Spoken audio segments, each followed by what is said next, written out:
Assalamu alaikum. Hello, YouTube. Today I want to talk about Somali Resources that I use for learning the language and kind of my story of how I learned Somali. Um, the idea for this video came from a friend who asked me, how I learned Somali and what books are good to use and those types of things. And the last the last video I made about my Somali resources or Somali books was back in 2011. So it's definitely been a while since I've made a video on the topic. First, I'll start off with how I got interested in the Somali language and how I kind of started learning it. So as you can tell by my YouTube channel, I converted to Islam in 2010, and I was living in Minnesota, and the biggest immigrant community in Minnesota is the Somali community. They are the largest population of Somalis outside of Africa. They live in Minnesota. So they made up the majority of the Muslim population in the state that I was living in. So therefore, I came across them quite constantly. And back then, I was very I still am, but I was very adventurous and wanted to learn everything about every culture and every language. And so basically, because of that, I kind of became interested in Somali culture because that's the biggest immigrant community in Minnesota.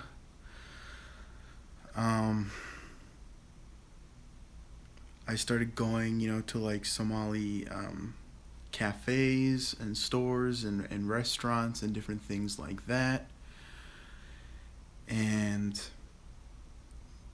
began to, hear the language and those types of things. So I started just asking friends, how do you say this? How do you say that?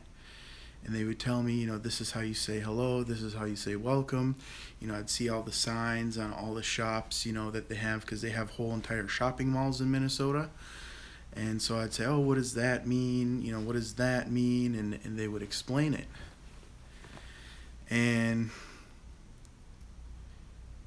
just became really fascinating to me. And I remember, I think the first time I ever went to any Somali business, I got tea, Sha'abais, as they say in Somali.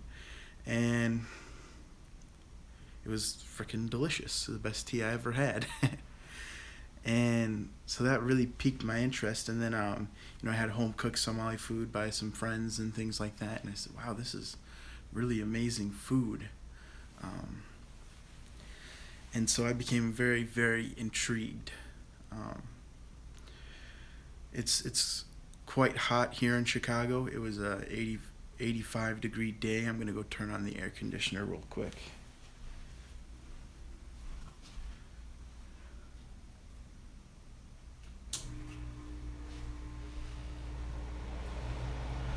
I hope the noise isn't too much of a bother for the video. If it is, just let me know. So yeah, basically that's kind of how I started getting interested in Somali community and Somali language and all of that. And I ended up getting a job at a Somali mall in Minneapolis. And when I'd go to the mosque, it'd be a lot of Somali people too. So just started getting exposed to the language, especially when I started working at this Somali mall called Suqa Carmel, which you've seen in some of my previous videos that I've talked about, working there and talked about my former employer and everything. And so being there every single day and watching, different shop owners interact with customers, watching customers come into the particular shops that I helped out in. You began to pick things up really quick. I remember like the first thing that I kind of just picked up and learned naturally on my own was guy would come into the shop and he'd go fi'anta, and my boss would go fi'an, and I said, oh, he's saying how are you? I'm good. A bigger way to say that, or a more formal way, is sayta hey, when fi'ana hey. So, and then I started learning all the greetings first, because that's usually the first thing somebody says, and it's usually pretty obvious, what's going on. Iskawaran, warkakain, wargesi, all those different things. Manabedba, in different greetings that they say. I began to pick it up fast because I was just exposed to it every day, all day long. Started attending the Islamic University of Minnesota at that time as well, and a lot of the students there were Somali. So I was working at a Somali mall, going afterwards for classes in the evening around Somali people. So I was exposed to it every day for a long time. And then I moved to central Minnesota to finish my bachelor's degree in linguistics at St. Cloud State University.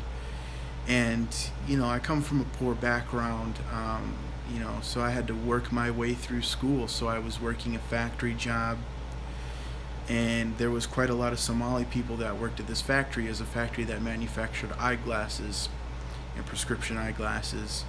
And every day I was speaking Somali even there, at my workplace. I also had some students at the university doing the linguistics program who were Somali that I would speak with. So since about maybe 2010, 2011, I've been speaking Somali every day. And I, even later on got married, to a Somali woman. And back when I first met her, she didn't speak English that well. So I had to use Somali to communicate with her, and some English and some Arabic as well, just so we could kind of communicate basic things at that time. Luckily, she married someone who, went to university for applied linguistics to be an English teacher. So, she learned English pretty quickly. But, so just most of the Somali that I learned naturally through immersion. And most things about Somali culture, I also learned that way. But back when I was working at the Somali mall, I actively wanted to study Somali. And so being at the Somali mall, they had bookstores with Somali language books, and books to learn Somali, books written in Somali to learn English, some of which I no longer have, but I do still have some. So I wanted to share them with you guys. And the most famous book probably to learn Somali is going to be the colloquial series, Somali. It's written by Martin Orwin. And, if you look at my past videos when it comes to language manuals, teach yourself books, the colloquial series is the one that I recommend the most.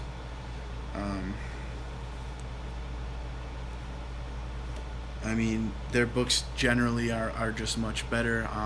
They're easier for me to learn. But, everybody's got to do what works for them. So let's see here.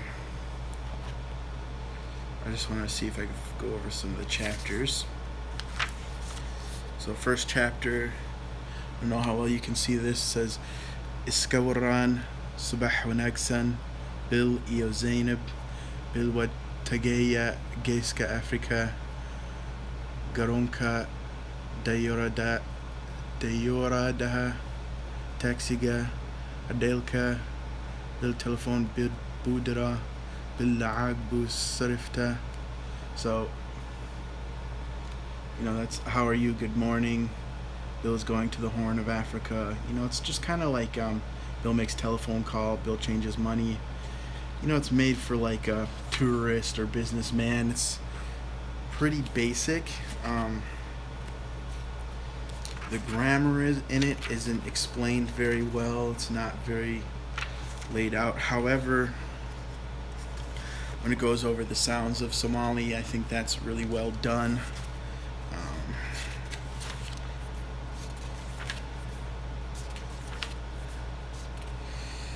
but it's very touristy and mostly focused on communication, and it's not very well suited for reading. Or me as an academic, I think about doing research with the languages that I learn. My focus primarily is reading nowadays, in less speaking. Like with Arabic, I quite suck at speaking it, at conversation. And I focus mostly on classical Arabic just for reading, and mostly nowadays for research, which I will be starting here pretty soon at the University of Chicago. If they had Somali language classes, I'd be taking them, but unfortunately they don't offer them. I think there's a university in Ohio, I believe it's in Columbus, Ohio, that has a professor. At one point they did, I don't know if they still do. They had a professor that specialized in East African languages, mostly Oromo and Somali, which are very closely related, by the way.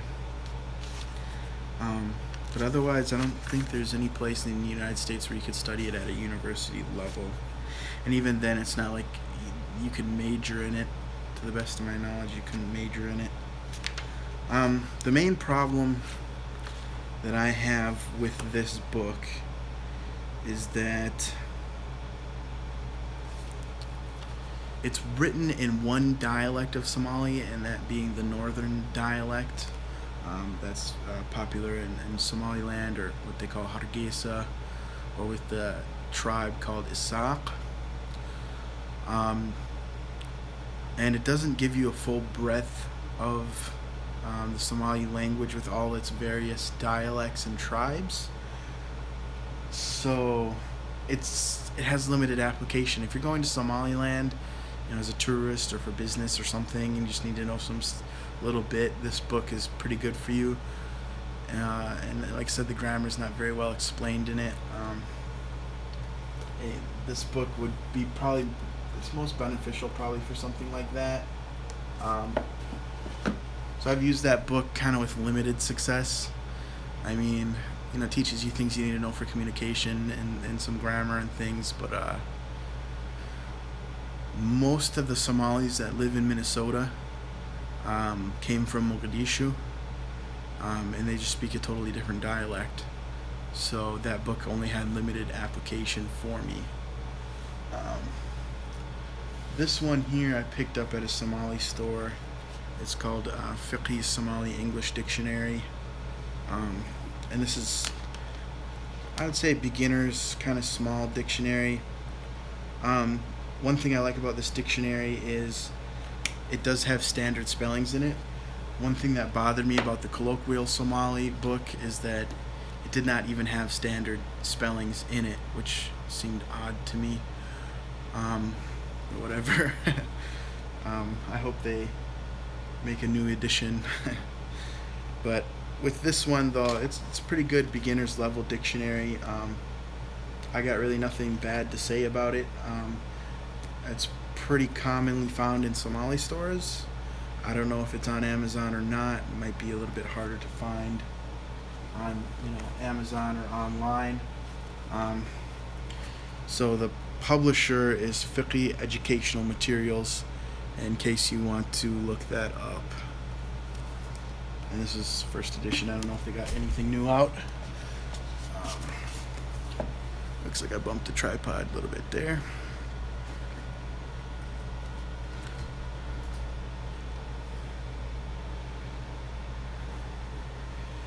And a lot of these books I acquired quite a while ago, so there might be second editions or other things out there. This book helped me a lot.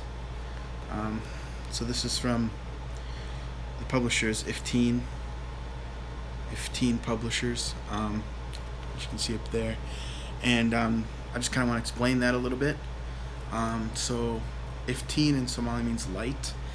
And during the 80s, when Siad Barre was the president, they used to have a lot of propaganda on radio, state media. And but some of it, was good. I'm not saying it's all bad, because one of the good things that they played constantly on the radio, that any Somali person who lived in Somalia during that time is going to have like ingrained in their brain, is it would say akon la'an wa ifteen la'an, and that means like akon is education, if la'an means without or none. So akon la'an, so no education, wa is ifteen la'an, so no education is no light. In other words, you're going to be in darkness, and that's meant in a metaphorical way. So this book is written in Somali, basically to understand English grammar. So you can see here it says grammar, English Somali, understanding English grammar, from Abdul Qadir Khalif Hashi. And it has a lot of just words in it, like a lot of phrases. It explains grammar, English grammar, but I actually used the book in reverse to learn Somali grammar, and I probably benefited from this book way more than I did the colloquial Somali book. I don't know, like I said, I don't know if you can find this online. Picked it up in Somali shops. I've seen it a lot in Somali shops. The whole back of it, like here, the synopsis is all in Somali. It's meant for Somali people to learn English, but it's probably one of the most beneficial books I've found to learn Somali.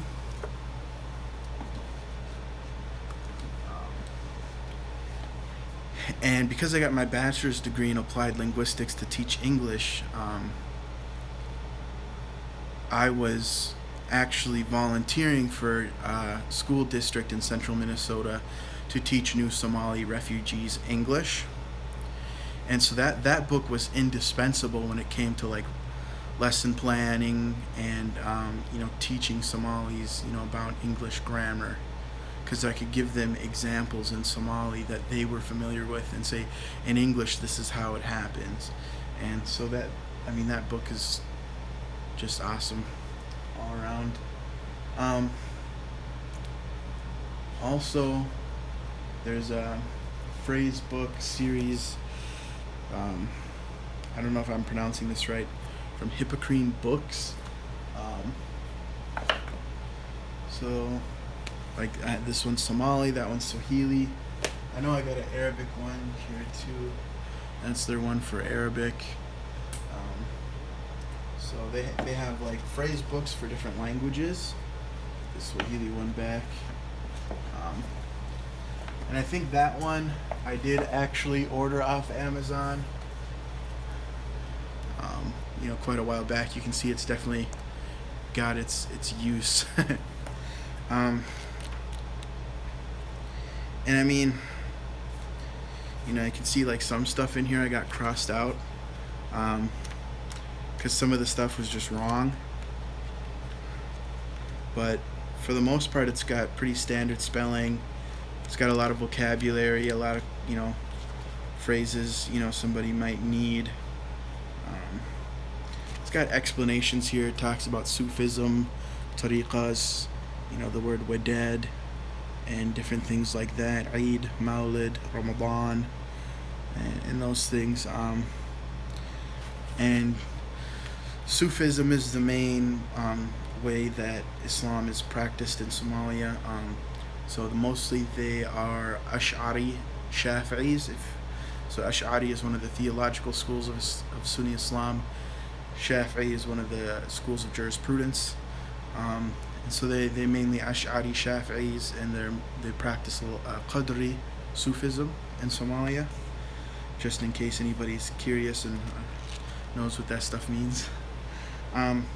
So this is a good phrase book. I'm not really sure, when I purchased this was like the only phrase book that you could even find on the internet for Somali.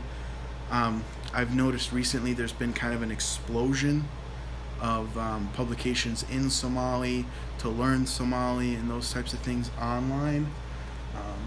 But that was one of the resources that I used, when I was learning. Like, I probably bought it back in 2011, so I've had it for like ever.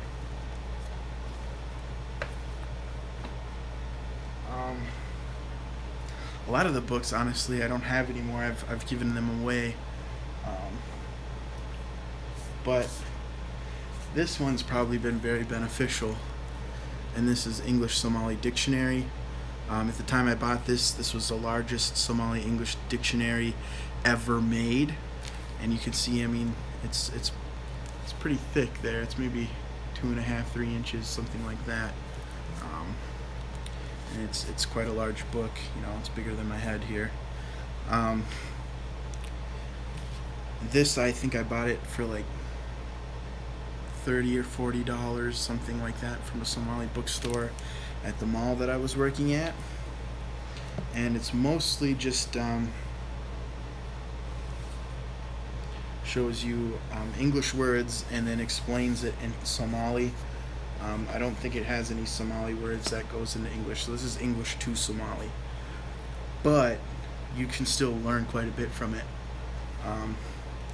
Pick some vocabulary words you want to learn and that type of thing. This I would not recommend for a beginner. This is going to be more for like a intermediate student, because you want to be able to know some Somali before you pick up this book to better understand, because it gives you a sentence-long explanation of words usually. So you want to have at least some sort of foundation before you pick this book up, because it's meant for Somalis who are learning English. Now here are some little booklets that I recently picked up, just because I thought they were so cool and they weren't that expensive. So they're written by Muhammad Duale, who you can find him on Facebook. There's also a phone number listed here. I don't know how well you can see that. And a email. Again, I don't know how well you can see that. It looks like backwards here because of the way the phone is. But I can try to put the information down below here in the description. But anyways, this one is medical terminology for Somali interpreters. And I think medical terminology is always important to know, at least a little bit, when it comes to language you are learning, especially if you are learning it for speaking and communicating and not just research like an academic. Because if you're traveling and something happens to you and you get hurt, you're going to want to be able to explain yourself a little bit. Or if you witness someone getting hurt or something like that, it's terminology you'd want to know. And this one is and these are all written by the same guy, by the way, Muhammad Duale. And this is a Somali English phrase book. It's got some pictures, even in the book. There's pictures. By the way, these don't have any ISBN number. I don't think you'd be able to find them online, but they're pretty common in Somali shops. This one's probably my favorite out of the bunch, Somali Proverbs.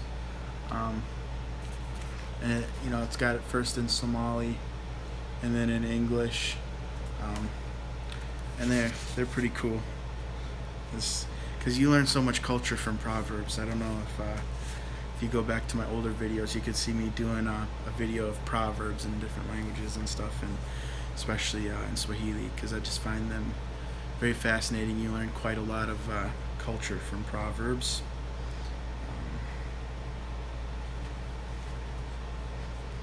This one says Barashada Afka Somaliga, which means learning a Somali language, and this is a book 1. So this is like a course book. And it goes over, shows you different animals and all the words for them and stuff.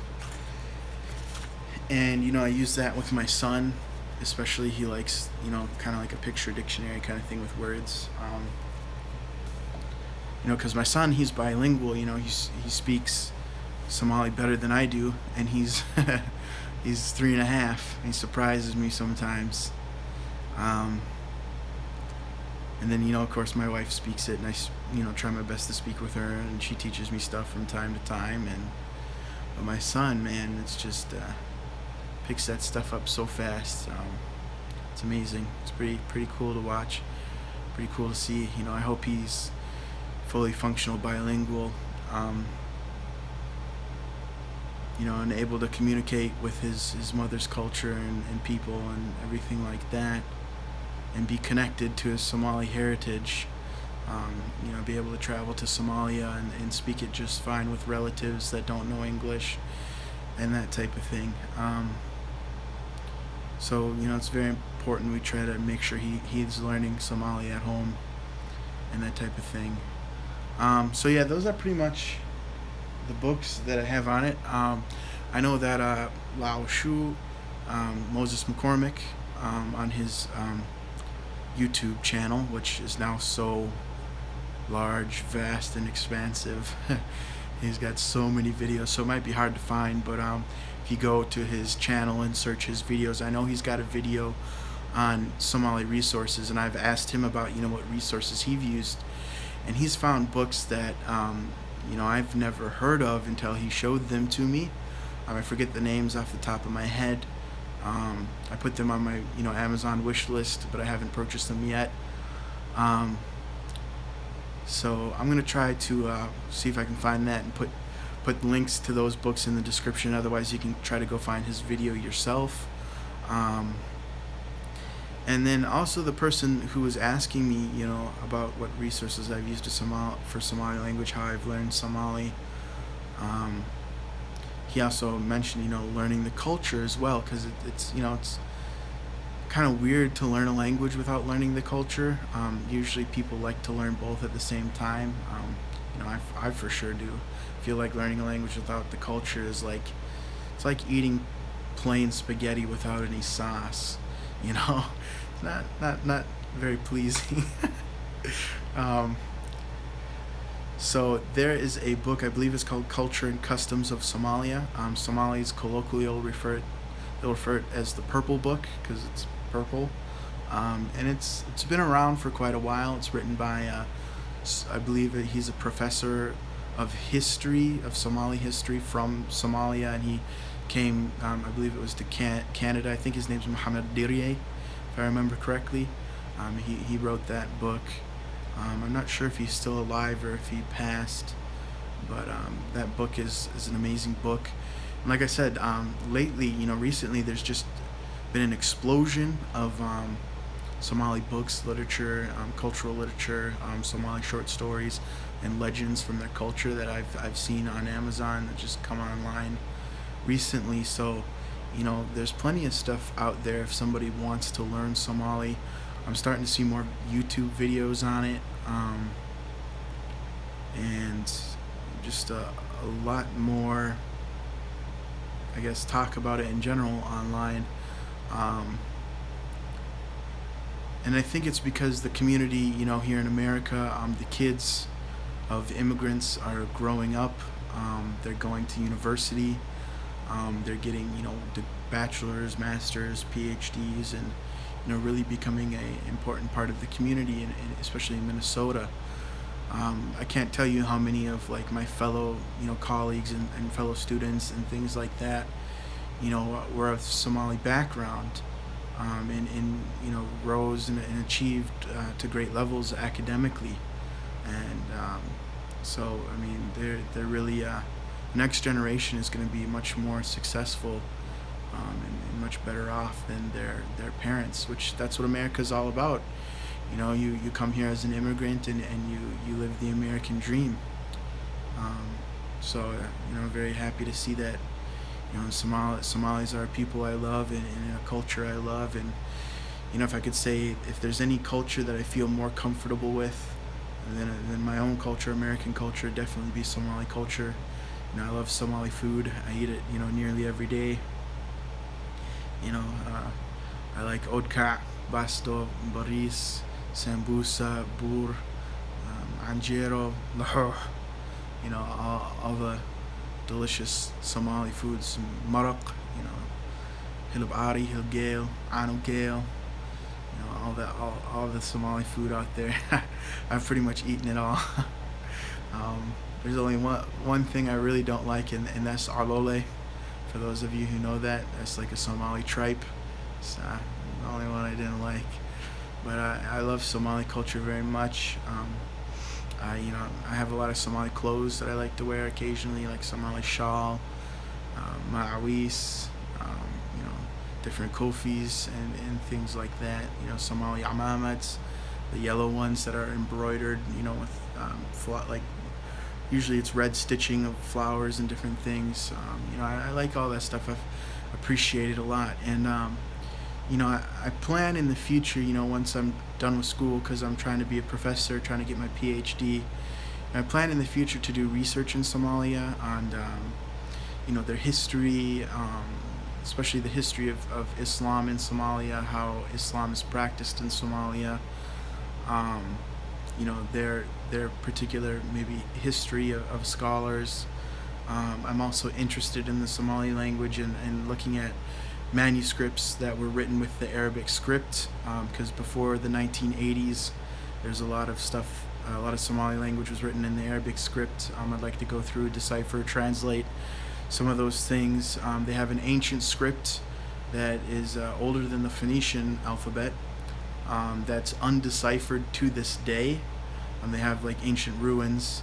They, had a civilization during the same time as the ancient Egyptians. And they traded with the ancient Egyptians. The ancient Egyptians called them the people of the land of Punt in their hieroglyphics. And their language is related to ancient Egyptian. They both share a lot of words. The word for water in both Egyptian and in Somali is bio. So I'm interested in deciphering that language. I have some theories about the old script that they used to use, which I'm not going to share because I want to be the first person to decipher it. Because I've been looking at some, photographs of some of the, inscriptions that are found in Somalia.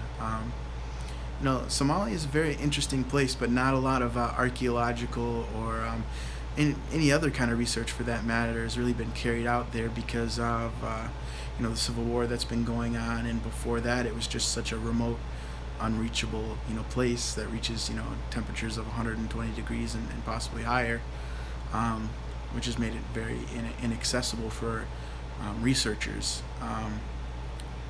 So it's a very exciting place. Some of the oldest human remains are found just next door in Ethiopia, so it makes you wonder what could be found in Somalia. They're known to be the first people to domesticate the camel, over 3,000 years ago. They have a lot of ancient cave paintings and a lot of ancient ruins. They kind of had their own, they're not quite pyramids, but they're kind of like ziggurats, their own buildings that are found there. So there's a lot of interesting stuff there that could be researched. So I hope to go there someday and be a part of that, with the help and aid of my wife, eventually in the future. So it's definitely something that's always in the back of my mind.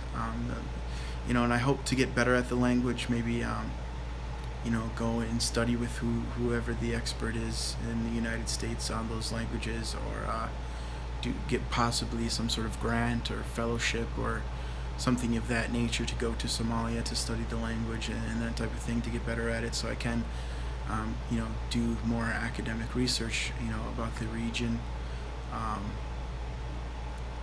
But it's very, very fascinating stuff. For those of you who are interested, feel free to message me.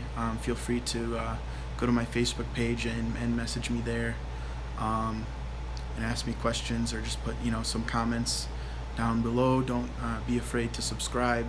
Another good resource that just popped up in my mind is YouTube channel Sam of Somalia.